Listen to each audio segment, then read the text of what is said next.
আচ্ছা ঠিক আছে, আপনাদের কথা তো সবই শুনলাম। চেয়ারম্যান সাহেব, তাহলে শুক্রবারে আমাদের সালিসিটা করে দিন। চেয়ারম্যান সাহেব, আসসালামু আলাইকুম। ওয়ালাইকুম আসসালাম। এত রাত্রে আপনি কে? আমার বাড়ি অনেক দূরে, খুব বিপদে পড়ে আপনার এখানে আসছি। আপনার বাড়িতে যদি একটু থাকতে দিতেন আমি খুব উপকৃত হতাম, তবে কিছু খাইতে দিতে হবে না।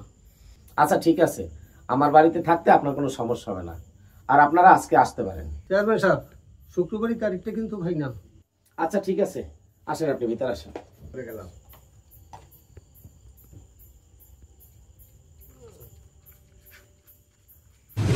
আসেন, বসেন। কি নাম আপনার?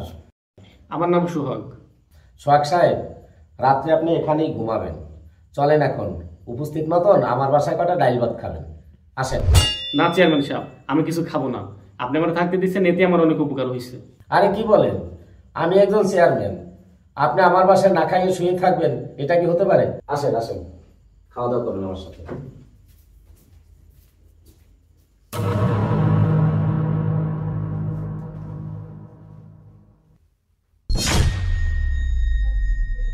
না, চেয়ারম্যান সাহেবকে বলে যাওয়া যাবে না। অন্ধকার থাকতে থাকতে তাড়াতাড়ি চলে যাই।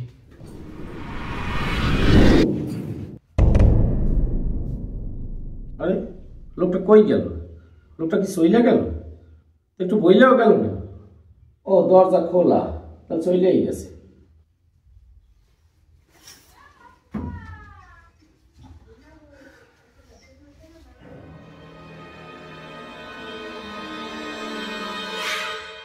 আরে কি সি সি, যে পায়খানা করছে। হায় হায়, পায়খানা করিয়া বিছান কাপড় একদম নষ্ট করে ফেলাইছে। লোকটা এত অসুস্থ হয়েছে, বাথরুমেও যাইতে পারে নাই। এই অসুস্থ শরীরে লোকটা কেমনে গেছে আল্লাহই জানে। এখন এই বিছান কাপড়গুলো ধুইয়ে দিতে হবে। ছি।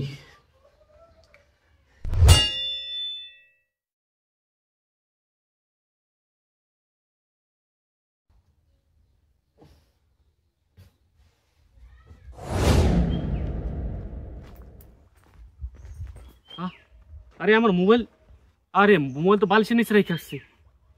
এখন আমি কি করি? লোকটা আমারে থাকতে দিল, খাইতে দিল, আর আমি অসুস্থ হয়ে তার বিছানা নষ্ট করলাম। আল্লাহ জানে, লোকটা এমনিতে চেয়ারম্যান মানুষ। এমন যদি মোবাইলের জন্য আমি তার বাসায় যাই, এটা আমার বাইন্দা পিটাইতেও পারে। যাই হোক, আমার এত দামি মোবাইল আনতেই হবে। যাই।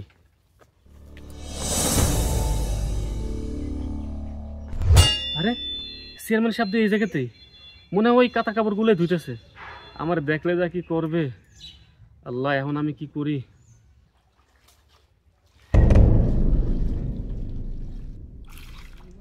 আরে ভাই, আপনি সেই সকাল সকাল না বললে কই গেছিলেন?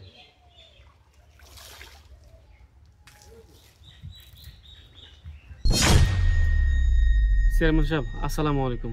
ওয়ালাইকুম আসসালাম। চেয়ারম্যান সাহেব, রাতে আমি অসুস্থ হয়ে আপনার বিছানা নষ্ট করে ফেলছি। এই জন্য ভয়ে আপনার কিছু না বলে পালাই গেছি, কিন্তু ভুলে আমার মোবাইলটা রাইখাই গেছি। আমি ওই মোবাইলটা নিতে আসছি। আমি অনেক অন্যায় করছি, আপনি যদি আমার মাফ করে দিতেন। আরে ভাই, আপনি কি বলতেছেন? আমি আরো টেনশন করতেছি যে আপনি এতটাই অসুস্থ, বাথরুমে পর্যন্ত যাইতে পারেন না, বিছানায় পায়খানা করে দিয়েছেন। আপনাকে না পাইয়া আমি চিন্তায় পড়ে গেছি। এই অসুস্থ শরীরে আপনি কই গেলেন, ঠিকভাবে বাড়ি পৌঁছতে পারবেন কিনা। যাই হোক, আপনার দেখে আমি খুব খুশি হয়েছি যে আপনি সুস্থ আছেন। আসেন, আপনার মোবাইল নিয়ে যান। কি বলেন চেয়ারম্যান সাহেব? আপনি আমার থাকতে দিছেন, খাইতে দিছেন, আর আমি আপনার বিছানা নষ্ট করছি। আমি আরো ভাবছিলাম আপনি আমার দেখলে বাইন্দা পিডাইবেন। আপনি তো শুধু একজন সাধারণ চেয়ারম্যান না, আপনি একজন মহামানব। আরে এটা তো মানুষ হিসেবে আমার কর্তব্য। আসেন, আপনি আমার বাড়িতে আসেন।